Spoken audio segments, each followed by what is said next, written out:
An Archive of Beauty in Ugly Times, Part 8, on March 25th, 2020.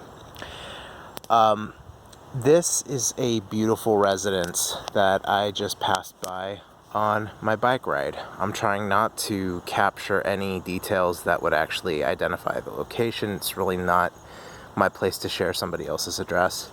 But especially in this dusk light, this is just really beautiful. The contrast of Boston brick red with all of this lush greenery. And I thought you guys might like to see it. Here is my second beautiful thing. It's a roundabout. We have a lot of these in Florida, in Coral Gables.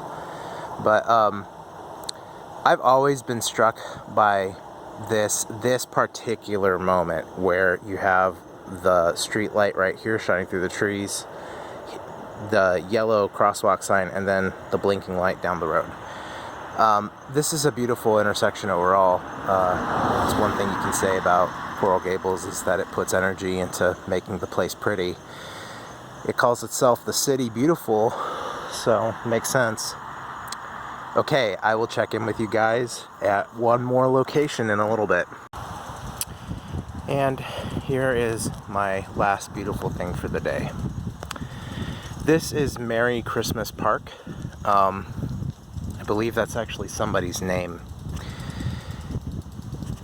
I have loved this park since I first moved to Coral Gables in 2007. It's quite spacious. It actually has an incline, which is rare to see in Florida. It has these beautiful trees called banyans growing in it, and it smells nice. Especially late at night, it tends to be really empty and quiet. I actually see some people here tonight in the park, down by the tree, but this is a place that when I was in grad school especially, I would come and walk here and think a lot, pacing in circles. For a couple of years, the park was closed while they renovated it, and I'm glad it's open again. Overall, I think this place is really gorgeous, and I'm grateful that it's here near so many residential areas. There's a playground set over there. You can see across the street there's more houses. And right over here, there's houses too.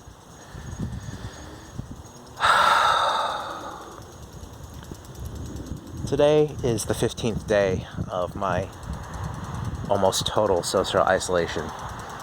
I have had groceries delivered twice and wiped them down both times with disinfectant spray on a paper towel while wearing gloves.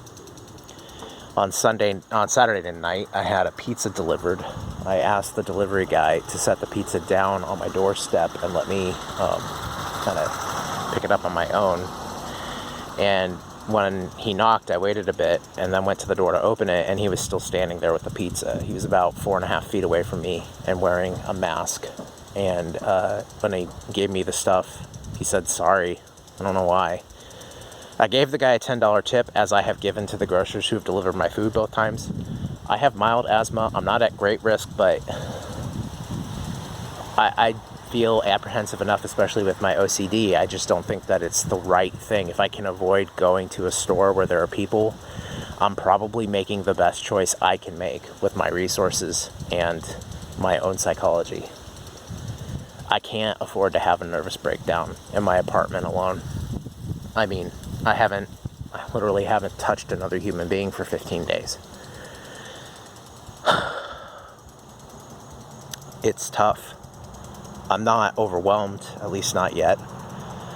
I have social contact with people through the internet.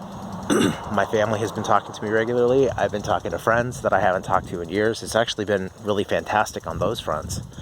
I don't feel lonely, but I do feel disconnected physically. And one of my primary love languages is touch. So being untouchable and untouching is pretty significant right now. I don't want to start waxing theological on a regular basis in these videos. I don't think that's a very helpful thing, but I think that this can cross all faith boundaries.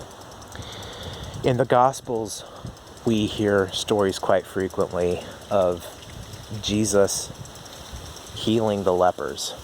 The lepers were a caste of people in many ancient civilizations who were forced to live outside of the city walls, oftentimes for their entire lives, because of skin diseases, blemishes, and the fear of contamination.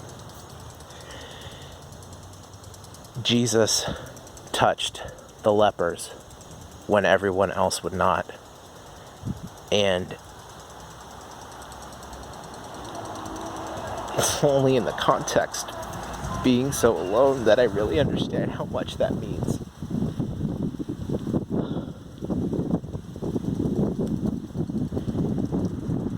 It's a beautiful story at the very least. I hope you guys are finding some beauty here and in your lives today. I know things are tough for a lot of us. Some people, like me, are alone, and that's its own hardship. Other people have roommates, partners that they can't stand, and that's a completely different type of hardship. Some people are trapped with abusers, and that's a different type of hardship. Some people are essential workers who have to go to work every day and come home and run the risk of infecting their families. That's a different hardship. And some people are families that are just overwhelmed by the proximity, the constant presence of each other with no break in sight. And that's a different kind of hardship. In all of these circumstances, people have to deal with different challenges. And I hope that you are dealing with yours in the best way you can. It's tough, and it's going to get tougher. And we need to face that squarely and resolutely. But hopefully our interactions, our choices right now to limit social interactions, to minimize contact, will actually create a safer, healthier world for us all. Is it possible to say I love you and mean it? In the abstract, I love you. And a lot of you I actually know by name, and I do love you. Be safe and be well. Good night, everybody.